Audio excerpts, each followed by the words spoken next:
सिंदखेडराजा तालुक्यातील सावरगाव माळघाटात कार पलटी होऊन दरीकाठावर अडकलेल्या भीषण अपघातात 6 जणांचा जीव थोडक्यात बचावलाय।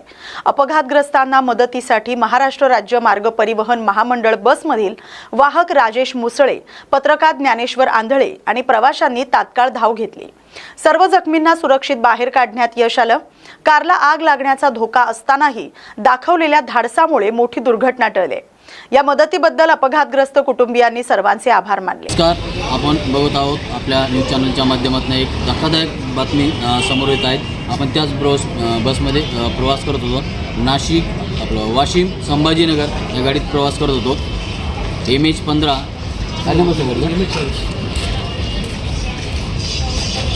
40 AQ 48 63 84 असा या गाडीचा नंबर आहे। या गाडीमध्ये आपण प्रवास करत असताना आपण बघितलं कंडक्टरने जे काही धाडस दाखवलं। एक वॅगनार गाडी एका सावरगाव घाटामध्ये पलटी झालेली होती आणि तिला आग लागली असं त्यांनी सांगितलं आणि पलटी झालेली आहे। एक महिला हात देते आणि साईडला गाडी घेऊन त्या ठिकाणी तात्काळ यांनी गाडी साईडला थांबवली। सर्व प्रवासी आणि यांनी स्वतः 2 ते 3 महिलांना ओढून बाहेर काढलं। त्या महिलांचा जीव वाचवला। काय सांगणार मुसळ सांगा। आम्ही वाशिमहून संभाजीनगर येत असताना माझं काचातून बाहेर लक्ष गेलं, पाहतो तर एक गाडी खाली पडलेली होती, दरीत पडलेली होती आणि एक महिला म्हणजे वाचवा वाचवा अशी आरडत होती। मी तात्काळ चालकाला सांगितलं बा अशी घटना आहे। घंटी मारली, गाडी थांबवली। माझ्यासकट माझा चालक आणि ती प्रवाशाला मी माझा चालक आणि प्रवासी त्यांना घेऊन गेलो आणि त्यांना त्या महिलांना सुखरूप बाहेर काढले आणि त्यांना आमच्या गाडीत संभाजीनगरपर्यंत सुखरूप पोचून दिले। काय नाव तुमचं? राजेश मुसळे, वाशिम आगार। राजेश मुसळे नावाचे जे काही कंडक्टर आहे त्या कंडक्टरनी खूप मोठं धाडस दाखवून त्या ठिकाणी लोकांना देखील वाचवलं। ते देखील त्या ठिकाणी धावत गेले आणि त्या महिलांना बाहेर ओढून काढलं आणि त्यांना सुरक्षित आपल्या बसमध्ये ते संभाजीनगरला आता घेऊन चाललेले आहे आणि त्यांच्या ते संभाजीनगरचे ते प्रवासी देखील दुसऱ्या गाडीत वॅगनारमध्ये होते। या गाडीचा आणि त्या गाडीचा अपघाताचा काही संबंध, ती गाडी अगोदर त्या ठिकाणी पलटी झालेली होती। मात्र यांनी त्यांचा जीव वाचवण्यासाठी बघितल्यानंतर स्वतः रस्त्याला गाडी लावून तात्काळ त्या ठिकाणी पोहोचले। असे कंडक्टर थोड्यात कमी भेटतात। त्यांचं खरोखर आपण आपल्या प्रसारमाध्यमाच्या माध्यमातून त्यांचं आपण कौतुक करूया, अभिनंदन करूया।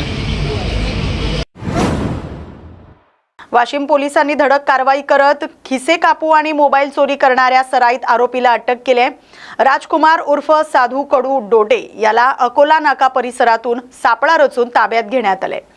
या आरोपीकडून 9,500 रुपये रोख, 13 मोबाईल, सोने चांदी असा सुमारे 2,99,000 रुपयांचा मुद्देमाल जप्त करण्यात आलाय। आरोपीनं नांदेड, भुसावळ आणि वाशिम इथंही चोरी केल्याची कबुली दिली आहे। ही कारवाई अनुज तारे यांच्या मार्गदर्शनाखाली स्थानिक गुन्हे शाखेचे प्रदीप परदेशी आणि त्यांच्या पथकानं यशस्वीपणे पार पाडले। तिरोडा येथील बुद्ध विहारात त्रिशरण पंचशील ग्रहण करून शेकडो अनुयायांनी बुद्ध वंदना केली। बुद्धम शरणम गच्छामीच्या जयघोषात परिसर भक्तिमय झाला होता। लहान मुलांपासून ज्येष्ठ नागरिकांपर्यंत सर्वांनीच मेणबत्त्या आणि फुलं अर्पण करून तथागतांना अभिवादन केलं। अन्नदान कार्यक्रमातही मोठ्या संख्येने नागरिकांनी सहभाग घेतला होता। सायंकाळी काढण्यात आलेल्या आकर्षक मिरवणुकांमधून भगवान बुद्धांच्या शांती, अहिंसा आणि समतेचा संदेश देण्यात आला, ज्यामुळे संपूर्ण वातावरण भारावून गेलं। अलिबाग तालुक्यातील उमटे धरणातील गाळ काढण्यासाठी हालचालींना वेग आलाय। लवकरच निधी उपलब्ध होण्याची शक्यता आहे। जिल्हा परिषद सदस्य डॉक्टर सचिन राऊळ यांनी सातत्याने पाठपुरावा करत हा मुद्दा लोकप्रतिनिधींसमोर मांडलाय।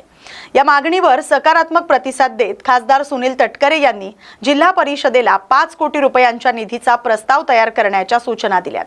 तसंच श्रीरंग बारणे आणि इतर लोकप्रतिनिधींनी गाळ काढण्याच्या कामासाठी सहकार्याचं आश्वासन दिलंय। 47 गावं आणि 33 आदिवासी वाड्यांसाठी जीवनदायी असलेल्या या धरणाचा गाळ काढण्यास पाणी टंचाई समस्या मोठ्या प्रमाणात कमी होणार आहे आणि स्थानिक नागरिकांनी या निर्णयाचं स्वागत केलंय। उमटे धरणासाठी म्हणजे गाळ काढण्यासाठी मी उमटे संघर्ष समितीबरोबर मागील कित्येक वर्ष काम करतोय। आम्ही वैयक्तिक तिथे जाऊन गाळ काढण्याचा प्रयत्न करतोय। कित्येक वर्ष कित्येक संस्था आपल्याबरोबर येतात आणि गाळ काढण्यासाठी प्रयत्न करतात, पण या उमटे धरणावर तुम्हाला माहीत असेल 33 आदिवासी वाड्या आणि 47 गावं, जवळजवळ 60 ते 65 हजार लोक ह्या उमटे धरणाच्या पाण्यावर अवलंबून आहेत. आणि असा मोठा प्रश्न असताना पण तिथे निधी उपलब्ध होत नव्हता. मी आत्ताच जी आमची जिल्हा परिषदेची जनरल जी झाली मीटिंग झाली त्याच्यामध्ये हा प्रश्न मांडला होता आणि त्याच्यावर आमचे जे अध्यक्ष साहेब आहेत वाकडीकर साहेब त्यांनी पण चांगला प्रतिसाद दिला. त्याच्यानंतर अध्यक्ष साहेब आणि आमचे आमदार श्री महेंद्रशेठ दळवी यांच्यामध्ये पण चर्चा झाली आणि त्यांनी पण सकारात्मक भूमिका दाखवली.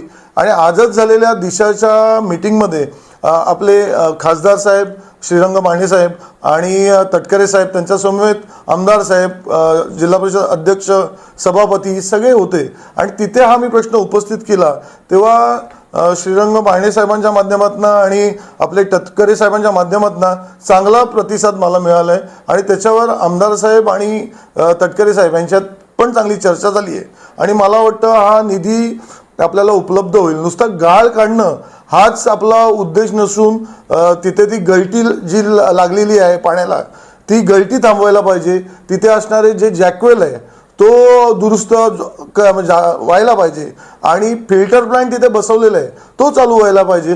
जोपर्यंत माझ्या विभागात किंवा माझ्या त्या धरणातील जेवढ्या लोकांच्या घरात पाणी जात होतं ते पुन्हा जात नाही, माझ्या विभागातील महिलांच्या घरात पाणी जाईल, त्यांच्या चेहऱ्यावर जेव्हा हसू येईल तेव्हाच मला कुठेतरी जिंकल्याचा आनंद भेटेल एवढं नक्की. मला एक सांगायचं आहे की आपले जे अध्यक्ष साहेब आहेत जिल्हा परिषदेचे ते स्वतः धरणावर येणार आहेत आणि त्यांना सत्य परिस्थिती ते आल्यानंतरच कळेल. आपण कित्येक वर्ष ऐकतोय की जोपर्यंत महिलांच्या डोक्यावरचा हंडा उतरवला जात नाही तोपर्यंत आम्ही समाधानी नाही होणार असं कित्येक लोक बोलत आलेत. पण मला खरोखर तो हंडा उतरवायचा आहे आणि महिलांच्या चेहऱ्यावर हसू आणायचं आहे. तेव्हाच कुठे महिला सक्षमीकरणाच्या आपण पुढे बाता करू शकतो. काय सांगाल अजितदादांच्या त्यावेळेला निधी आपण उपलब्ध केला होता, परंतु उमटे धरण हे अतुल्य साहेब जिल्ह्याचे पालकमंत्री असताना त्या कालावधीमध्ये केलं ज्याला नारायणराव भगत साहेब या मतदारसंघाचं नेतृत्व करत होते. मधल्या कालावधीमध्ये आपण जे महत्त्वाचं दुसरं धरण आहे आपलं समरकोट, मी जलसंपदा मंत्री असताना ते गती दिली गेली होती. नंतरच्या कालावधीमध्ये सुद्धा त्याची गती दिली आहे. ते काम सुरू करणं आवश्यक राहीलच. पण त्याचबरोबर ती जुनं जे धरण आहे त्याचा गाळ काढण्यासाठी आता एक प्रस्ताव तयार करण्याच्या वतीमध्ये जिल्हा परिषदेला मी सूचना दिल्या. त्याला कमीत कमी 5 कोटी रुपयेचा निधी लागेल. तर तो टंचाईमधून किंवा कशातून उपलब्ध करायचा त्याची चर्चा मुख्यमंत्र्यांकडून करतो. नसरापूर येथील दुर्दैवी घटनेनंतर राज्याच्या उपमुख्यमंत्री सुनेत्रा पवार यांनी पीडित बालिकेच्या कुटुंबियांची भेट घेऊन त्यांना धीर दिलाय. आरोपीवर कठोर कारवाई करण्यात येईल असा ठाम शब्द त्यांनी कुटुंबियांना दिलाय. यावेळी त्यांनी सांगितलंय की स्वतः त्या आणि मुख्यमंत्री देवेंद्र फडणवीस या प्रकरणाकडे विशेष लक्ष देत आहेत. पीडित मुलीचं कुटुंब धायरी येथील DSK विश्व परिसरात वास्तव्यास आहे. ही घटना नसरापूर इथं घडली होती. या भेटीमुळे कुटुंबियांना काहीसा दिलासा मिळालाय.